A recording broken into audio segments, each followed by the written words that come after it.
What's going on, everybody? Welcome. It is lunchtime. There's Kat. Already in the chat. What's going on, Kat? Great video of the Pat Benatar Classic, Hit Me With Your Best Shot. She won't even perform that in person anymore because of the violence it may ensue. But I'm glad that someone is keeping it alive, and you sounded awesome. So I think this band thing might be a thing. Really awesome. Hey, Jody, what's going on? Yeah. So we're going to start this off yesterday and give homage to Dave Castro. I threw a dart at the dartboard like he does at the beginning of Week in Review, and I put a hole in my wall. So this time I'm going to try to hit the dartboard. It's really hard because normally, like, you put the dart, right? Like a shot put, like put it, but to get up and over the camera and the monitor, I have to like almost like flick it. And there went the, yeah. Anyway, there it is. So now we're going to try to hit the dartboard. And I did finally. Nowhere near a bullseye. Hit just between the 9 and the 20 outside the ring. But hey, we're getting closer. No hole in the wall this time. So sweet. I'll keep practicing. Maybe I'll get closer to the bullseye as the week goes on. Fun day. I got a lot to talk about. Got a lot of opinions today. But first, I know that some of the age group semifinal athletes are getting their emails that their workouts have been accepted. What's interesting about it is that sometimes the email just comes in, congratulations, your video was accepted for workout, whatever number. Sometimes it comes back and says, due to community review, your video got a further look, and congratulations, your video is now accepted, which I think is interesting. That it shows that they are looking at those community votes, which is hopefully, I still think like it's crazy who's getting the votes and who's not, but they are looking at those votes. They are doing a further review on some of those, and then they are, and that is it. There's a final decision from HQ. Of the ones that I have seen, they've all been they've overturned the community review, where CrossFit HQ has taken a further look and said there's nothing wrong with this video and we are accepting it. So yes, the community vote, it did trigger them to look further, but in the final say from CrossFit, they said good to go. So hopefully that works. I really hope that we can get to a point where the people doing that voting do it in a way where it minimizes the work for the video review, and we don't have to wait 2 weeks. It just gives them a sort of what they need to look at immediately and what they can kind of take their time with, and maybe look into further, because I just think the way it's done now isn't helpful to CrossFit. It's just giving them a mass number of things that people have downvoted, and they're kind of forced to look at all of those videos. And it's not really helping them at all speed up the process. And I think in the future, that is really what we're all looking for, right? Is these people work all year. They do this work, this weekend of work, and now they have to wait like what, 2.5 weeks to find out if their scores are valid and they're moving on to the CrossFit Games or not. And that's a long time. And especially if you're sitting at like 31 or 32, and that review may move you into the top 30. I just think that's a lot. And it would be really nice if this voting helped speed up that process, as then that's the end goal. So that's all I got to say about that. I know we'll talk about this a lot further on Sunday night with Carolyn and Jamie. They've been sharing with me what videos they have approved and which ones are still waiting on, stuff like that. But we'll get into that in more detail with them on Sunday night. Jay Birch asks an awesome question. Do we know what the cutoff was for a bad review? We don't. I'd need more data to kind of look at which ones got reviewed, which ones didn't, how many downvotes they had, and but I don't have enough of a sampling to be able to do that at this point. And because they come by email and we don't really see that, I would have to be given those emails by people. And I have a good chunk of people that would probably do that for me, and have done that for me already, but I don't know if I would get enough to get a true indicator as to what that number was. But it's a great question, one that I have myself. Another big announcement this morning was that CrossFit has a new sponsor. It is apparel and shoe wear. I will share this. This is the Velites. Well, it already moved. Here it is, CrossFit Games 2025. Velites will be dressing the CrossFit Games of 2025. So they are doing the apparel and the footwear. I don't know much about this company. I had heard of them first in the jump rope game. And if you scroll down on their website, the jump ropes are right there. I've seen these jump ropes. And that's where I first really heard of them. But they're also in the grip game and then shoes. The shoes actually look a lot like the Rads. But there's not much for apparel to see kind of what the shirts and shorts will look like. That's the only picture, and it doesn't really even show the full pair of shorts. There's a shirt that's being stretched. I don't know. Jody, I agree. Those are terrible pictures. Corey, I know precisely 0 people who have any Velites gear. I do know a couple people who have the jump ropes, but that is the only thing I've seen in my gym. So yeah, that's all I know. I don't know anything about their apparel. I guess I'm really concerned. Like, why do we always go with an upstart sponsor for apparel that oftentimes is not even prepared to fill the orders? And I've said this a million times on here, I swear. If you look at every sport across the globe, the way people support, their teams, the people they root for, is by wearing their jerseys. Look at soccer games, look at NFL games, look at baseball games, look at basketball games. We have never had a company that is able to keep up with, the demand of getting like jerseys of the athletes to wear to the competitions to support the people you're rooting for. Everything seems to be done last minute, half-assed, and really slow. And that is a revenue stream, not only for the apparel company, but for CrossFit and for the athlete. Those other sports, like those are licensed logos that have to be paid for on the apparel. The athlete usually gets a percentage of the profit because their name is what's selling the jersey, and then the apparel company itself gets the rest. Why is that not being used for a revenue stream in this sport? It makes absolutely no sense to me. But here we are. We're already partway into the season, and we've just announced the apparel company. So there's no way they can even get ahead of the game to have jerseys available. We don't even know who's going at this point.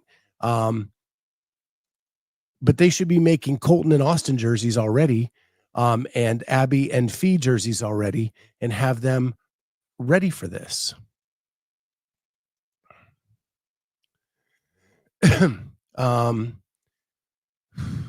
Andrew Sten says, guess this means Go Ruck and Northern Spirit are out. I've heard that Go Ruck was out for a while.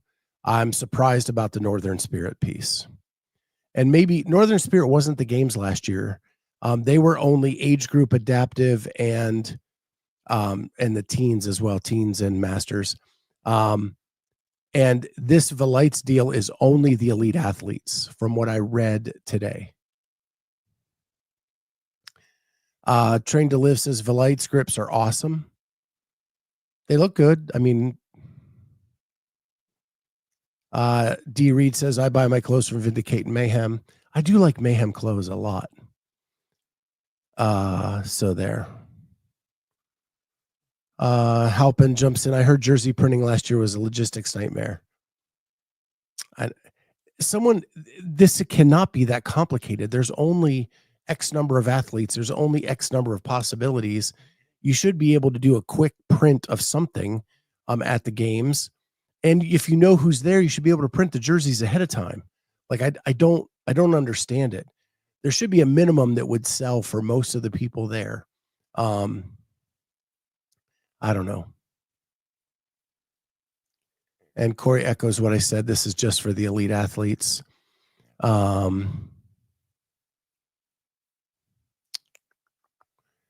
Jay Birch asked even Reebok. Reebok did some jerseys back in the day, but they didn't do like anything wild on that front either. It's just a revenue stream, and I think we're missing out on because nobody can handle the demand. And it seems like we're always partnering up with somebody who's pretty new to the space and don't do this stuff very often, and then they're not prepared for anything. David Johnson asks if anybody else has tried their shoes, and that the letters fell off my shorts after doing cleans in them for the first time. Yeah, I know when I was at the Masters games last year, a lot of names and decals were falling off the Northern Spirit shirts pretty quickly.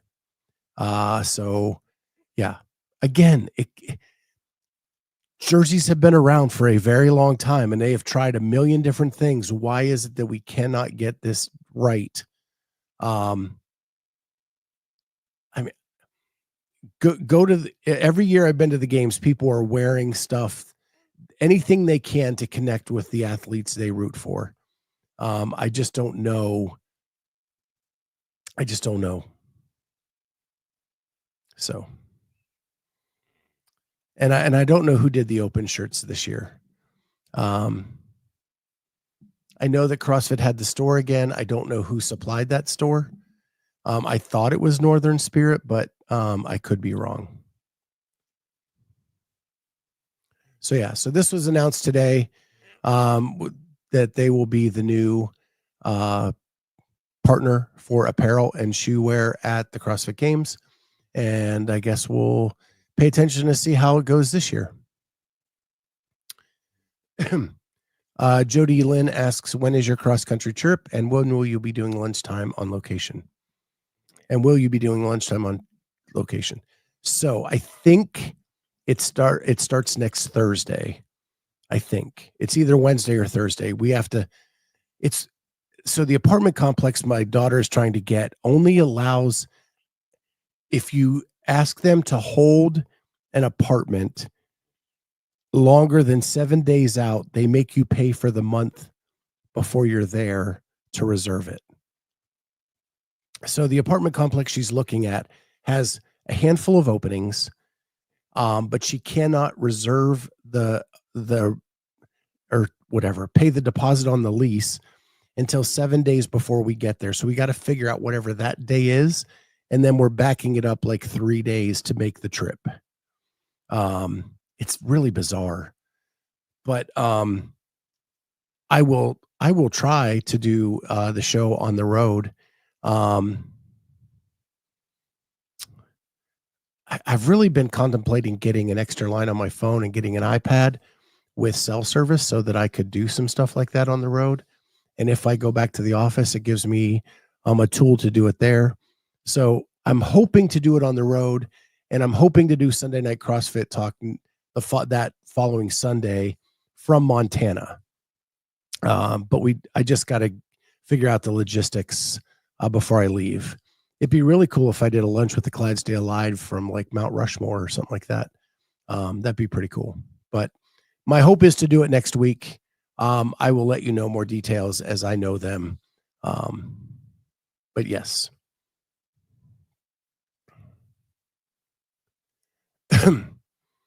Yeah, Corey, did you not listen to the first part of the show, dude?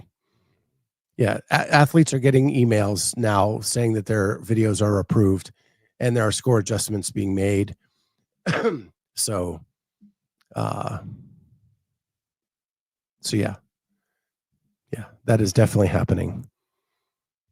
And the emails indicate whether they got the further look due to the downvoting or not. So some of the emails say just congratulations. Some of them say due to downvotes by the community, you have received a closer look. So yeah. Yeah, Jody, it's going to be cool. And it's going to be cool. I'd love to share it with you guys as we go across. So, but I'm riding with 2 dogs and my daughter. So I don't know if in the car is necessarily the best way to go about it. But we'll figure it out. We'll figure it out somehow.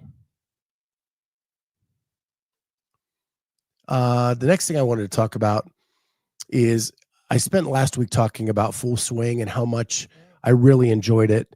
And it really gave an example of what CrossFit could do better with their videos and their media to do things like that. And last night, or I guess yesterday, WFP put out this video, Laura Horvath, Unbreakable. It's the line where Jeff Adler's went out and was pulled down due to copyright infringement. And I never got to see it. And I was really bummed because I wanted to see if they were going in a new direction. The feedback I received on the Adler one was it was a lot of the same stuff we'd seen in the past. But I wanted to kind of see some stuff for myself. So this Laura Horvath video,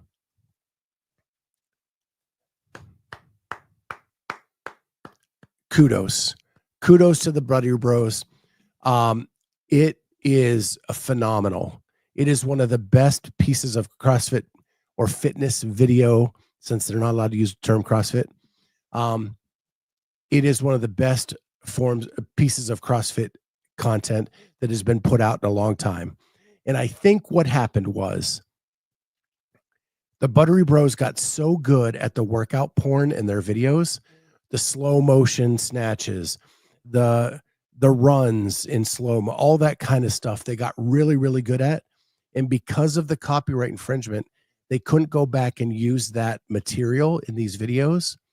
And so this one relies on storytelling. And it is so, so good.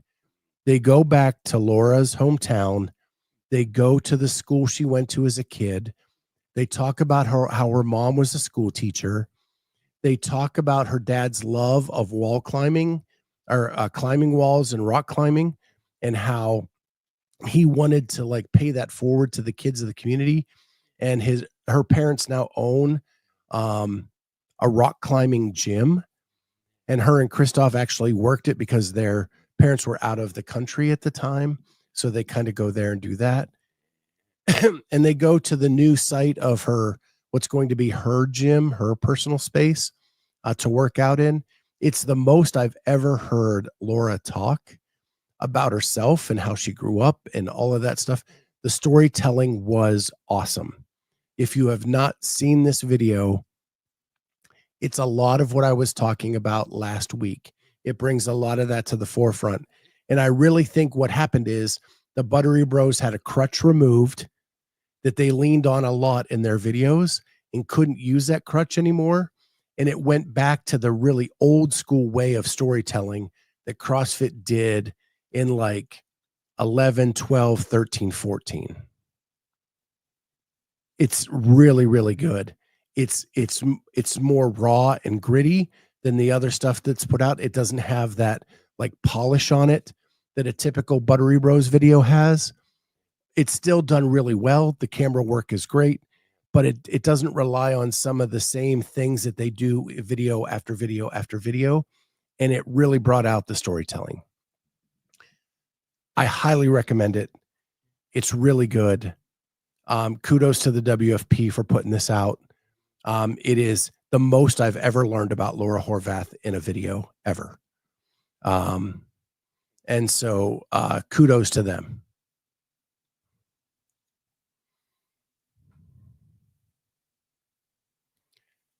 Aaron Fraser's talking about the judging. I think it was a good test run for the new judging standards on age group to get the kinks worked out before the individuals. I don't disagree with that. But I actually have some comments from our Sunday show that I want to share, but I really want Jamie and Carolyn to be a part of that because some people got zeroed out for different reasons than we've discussed that are really, really insane. But they did not get the exception that the athletes did at Mayhem. And so, but I want to talk about it with Carolyn and Jamie as they were kind of a part of it and get their feedback on everything. And we'll open the phone lines again this week because Denise and Lynn brought some good subject matter expertise and content to the whole discussion. But yeah. So if you have not seen the Laura Horvath thing, it's 18 and a half minutes long. Well worth the watch. Go check it out. It's on YouTube on the World Fitness Project YouTube page. So,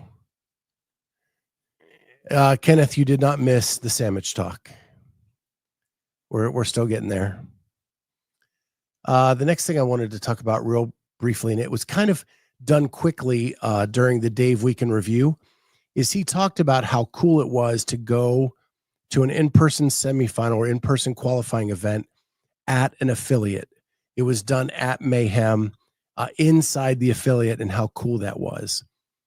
During this week's Weekend Review, he gets a comment from CrossFit Grandview asking if they can be an in-person semifinal event next year inside their affiliate, which is like 24,000 square feet. Grandview is here in Columbus. I'm very familiar with the gym. If people don't know, CrossFit Grandview originally was CrossFit Rogue, which was owned by Bill Henniger before he opened up Rogue, the factory and shop. And then he sold it off to Graham Holmberg. So it is like an old school legendary CrossFit gym here in Columbus from way back in the day. And when Bill left to start Rogue, the factory, he took the name. So when he sold the gym, he took the name and asked them to rename it. They renamed it CrossFit Grandview. It's been owned by by Graham Holmberg. It's been owned by Joey Tutoro, who is Colton's coach and Caroline Stanley's coach now. But it is a huge gym just off of the Ohio State campus. And here is just a quick screenshot of their website. Here we go. And I went there, and this is CrossFit Grandview. This picture here, this lady, Maddie Betts, she was actually my PT a couple years ago, my physical therapist. And she competes in the Masters Division too. But yeah, so this is here in Columbus. It's a massive gym, huge. They don't really have great pictures about how big the gym is. You can kind of see in the background here look how many like rowers they have lined up there. It is a massive gym. Here's kind of like a little bit of a picture of how big it is. But they have little squares that you go into to work out in throughout the floor. It's really cool. And it would be awesome if it was here in Columbus and they did an in-person qualifying event here and I could just drive down and see it. That would be super cool. But my question to you is, if we move more in this direction, Are we really talking about more the boutique style in-person event than the big like Syndicate Crown that's happening in a few weeks?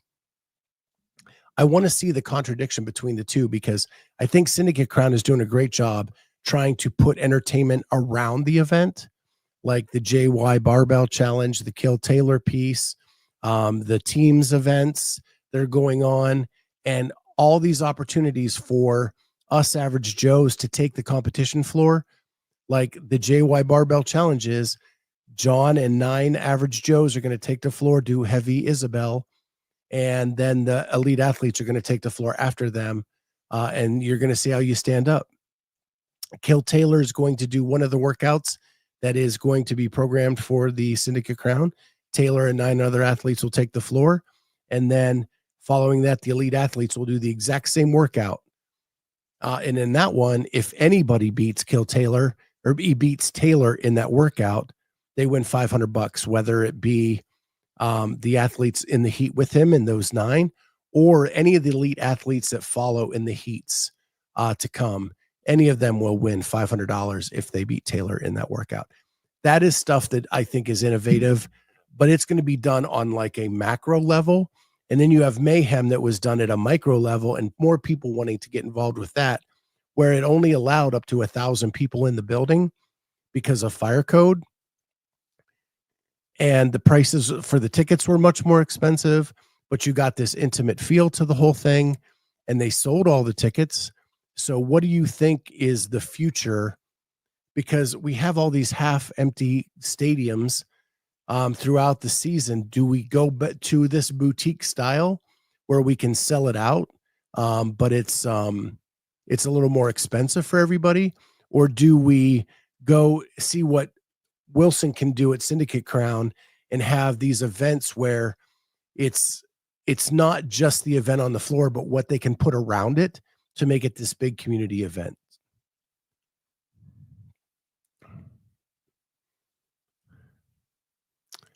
LDY 2742, that is actually Larry Young.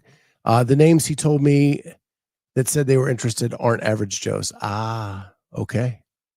But it's open to anybody. Anybody can say they're interested, according to what Wilson said yesterday. Like if I was interested in doing it, I could sign up and try to take the floor. Now, I may not get picked, but I thought it was open to the entire population. And the Kill Taylor one was open to the people who called in and did Kill Taylor in the last few weeks leading up to the Syndicate Crown. So my question to you all is just that, like, what do you think are the options for in-person semifinal events or in-person qualifying events going forward? Are we looking at a space where we're going to need to do more boutique style, where it's smaller and more intimate and we can sell out those tickets, even though they're more expensive? Or the big Syndicate Crown type events where you can get a few, like 3,000-4,000 people in the building, and hope to sell it out and give enough entertainment around the event that people will want to come? D. Reed says, follow the Mayhem model, showcase affiliates. Larry says, yeah, I think it would be better that way. Aaron Fraser, I would be more interested in the smaller showcases. Yeah, I think in the States, like we've seen all the stuff at the big events, and the intimate atmosphere is something different for us. And you don't have to sell as many tickets. They're more expensive. So you're making your money in quality over quantity. And you're walking around with the athletes. They walk off the floor right beside you. Then they go back to the back room or whatever. I think that at least for a little while, as the sport grows, I think the intimate boutique style may be what helps the sport grow more now and get people interested again. And then once they like fall back in love with the sport at the intimate level, then maybe we can push to a little bit bigger down the road. But I think that right now we've got to show people why the sport was great in the first place and why CrossFit is great again, and make them fall back in love with the whole thing. So I didn't think I had too much today, and now all of a sudden I'm 30 minutes into this lunch hour or lunch 45 minutes, and Aaron, I know I went to Wazen 23. That was too much for my introverted self. I will watch from home. I went to Wadapalooza in 23 as well. Yeah, 23, 24. I went in 23, I think. Yeah, 23. And that is where it was so crowded. If you didn't have a seat like 2 hours before the elites took the floor, you didn't have a seat. And you couldn't get up to even go pee, because if you did, you lost your seat and you couldn't get back in the arena.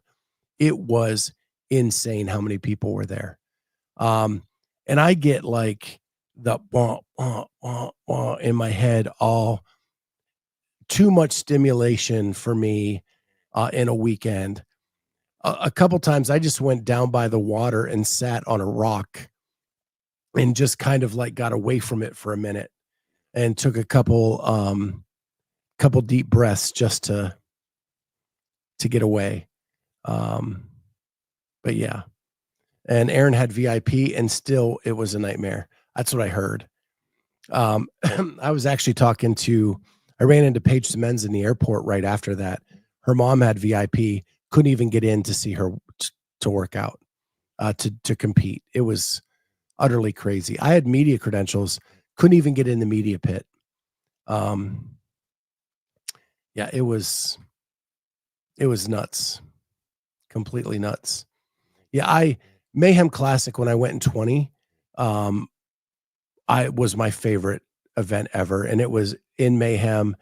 It was done similarly to this year, but they only ran like 6 lanes, I think, in that event. So it was super intimate. Aaron says he would be more likely to go to a small venue. Yeah, I don't disagree with you at all. I do think that boutique is the way to go right now. I really do. So I promised you guys all a top 5 list of condiments. And I said last week on this show, and I think I was talking to Corey, if I have a good burger or a good sandwich, like, I don't put much for condiments on my sandwich. I want the meat and the cheese to be the star, and I want to taste them. If they are seasoned correctly and it's good, I don't really need a condiment. But I thought, what the heck, I would do top 5 condiments. And my definition for a condiment is anything but the meat and the cheese that goes on the sandwich. And if it's just okay, it's a sandwich. If it's good, it's a sandwich. And that's what I'm going to be talking about for the next couple minutes. So my top 5 condiments. First, honorable mention is the tomato. And I love a good tomato, but you only get a couple months where they're really good. The good, flavorful summertime, fresh picked tomato, that is great on a sandwich, but you only have those couple months where it's ideal. Number 5 for condiments is Miracle Whip. Don't give me any of that nasty mayo. I want Miracle Whip. I like the zip. And I want Miracle Whip on my sandwich. The next one is stone ground mustard, because the elite meats in my sandwich would be pastrami or corned beef. And I really like that with a stone ground mustard as opposed to any other condiment. So stone ground mustard would be number 4 on my list. Number 3 for condiments on my sandwich are onions. I love a good onion. And if I want to take it up a notch, a grilled onion on my sandwich makes it ideal. I love that smoky flavor of a grilled onion, and I want that on my sandwich. Number 2 are pickles. I cannot get enough pickles. No matter where I'm at any restaurant, I order extra pickle on my burger, on my sandwich. I put relish on my hot dog. Pickles, pickles, pickles. Can't get enough of them. They are number 2 on my list. I like that briny, salty flavor. You add that to a corned beef or pastrami that's already brined and salty and have that. So good. And my final best condiment of all time. I talked about it last week. It's the most underrated condiment out there. It is horseradish. Horseradish on everything, and not the cream sauce, just the plain old ground up horseradish put onto a sandwich, put onto a burger. It is so good.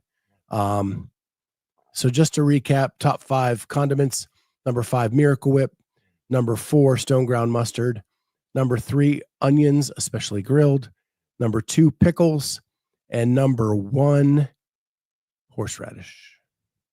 Those are my top 5 condiments that I put on a good sandwich. Love to see what you guys have in the comments. So make sure you do that sometime after the show. That'd be awesome. Helps our algorithm too when we get comments. Denise, pickled beets. Sorry, can't do pickled beets. When I was young and I would go from football season to swim season, I would do this Cleveland Clinic diet, which made you eat beets every day. And I cannot eat beets at all anymore. Just can't do it. Aaron's asking is Kat's show today. It is tomorrow. It is Wednesday nights at 5. That is where she has landed.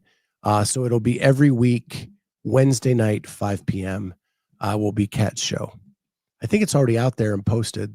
So you can see that. Make sure you hit the notifier so you know when it comes on. But yeah, and it's supposed to be, she has promised this week to be a wild ride after her Friday night out with her girlfriends. So I thought the last 2 were pretty wild, but she said this is going to be a wild ride. So buckle up for that show.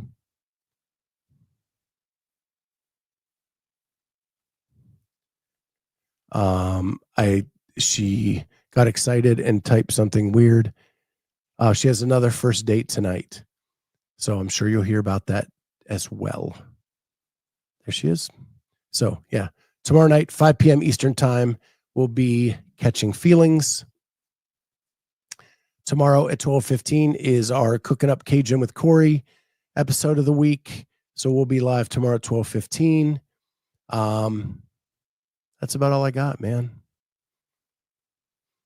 Squeezed a lot in there. We got a new sponsor for the CrossFit Games and apparel and footwear. The Laura Horvath video is awesome. Yeah, we talked about boutique event versus mass event for CrossFit stuff, and we talked about sandwiches. So I think that is everything. With that, tune in tomorrow night. See Kat, 5 p.m. Eastern time. Corey and I will be live at 12:15 p.m. Eastern time tomorrow. And with that, time to get back to work, you knuckleheads. Lunchtime is over. We'll see everybody next time on Lunch with the Clydesdale. Bye, guys.